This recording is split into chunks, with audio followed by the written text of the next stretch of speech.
Have you ever found yourself replaying a conversation which probably ended years ago, or weeks ago, or days ago, or decades ago? You think about what you should have said, what they meant, what you missed, what you wish had happened differently. And somehow, your mind keeps returning to the same old conversation again and again and again, even though it's long over, even though nothing can be changed now, and yet it still lives rent free inside your head. Why? Why does your mind keep revisiting certain conversations while forgetting thousands of other conversations which are more relevant? Today, we are going to explore the psychology behind that. Because very often, you are not replaying the conversation only, you are actually replaying the emotion attached to that conversation. Hi, and welcome back to another episode of the Flight to Fulfillment podcast. I'm your host, Ratika Seth, your life enhancement coach and the founder of the Freedom Divas Hub. And today we are diving into something almost everybody experiences: replaying old conversations in their head. The arguments you wish you had handled differently, the boundaries you never set, the words you never spoke, the conversation that left you feeling hurt or embarrassed or rejected or misunderstood or unseen. Because when a conversation carries emotional weight, the mind struggles to let it go. Not because you're overthinking it, but because a part of you is actually still searching for a solution. Many times we have that conversation and we've not got closure. We are still searching for understanding. We are still searching for that emotional closure. So today let's explore why your mind keeps revisiting old conversations and how you can make peace with them. Firstly, your mind is trying to create a better ending for you.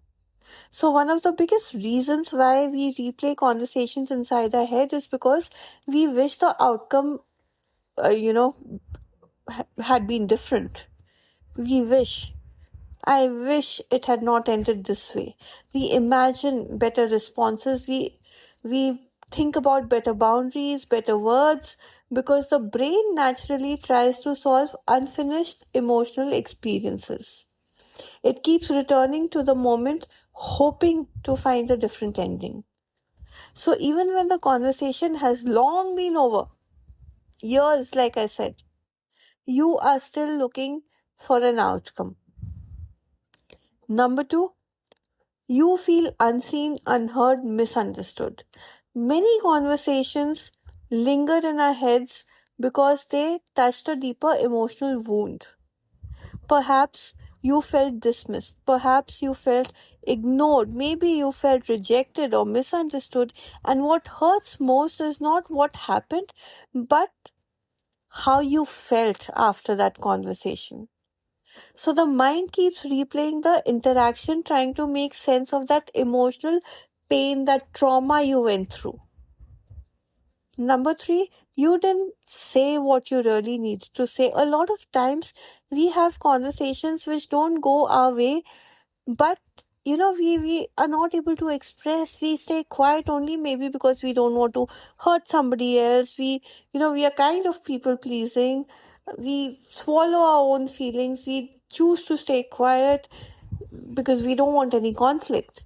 And afterwards, our mind continues the conversation internally because the truth never got expressed. We just kept quiet for whatever reason. Number four, the conversation triggered an older wound. Now, this is where things really get deeper, okay? Because emotional intensity is not about the conversation only. It's about what that conversation reminded you of, and maybe that's why you reacted the way you reacted. So maybe it was a childhood experience or a past rejection or a moment when you felt extremely powerless.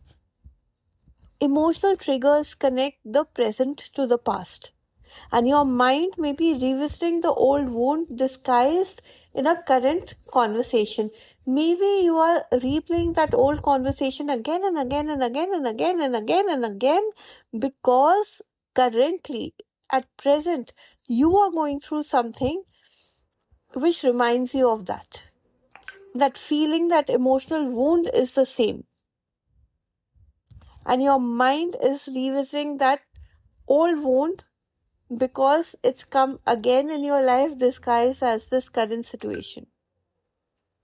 Number 5, you are looking for closure from someone else. Now, many people believe peace will come when the other person understands. For you, that conversation did not go your way because the other person did not understand. So the other person was wrong. So maybe if the other person apologizes, if the other person understands, if the other person now acknowledges, even after so many years, that he was wrong, if the other person validates, but you know what? It's not likely to happen.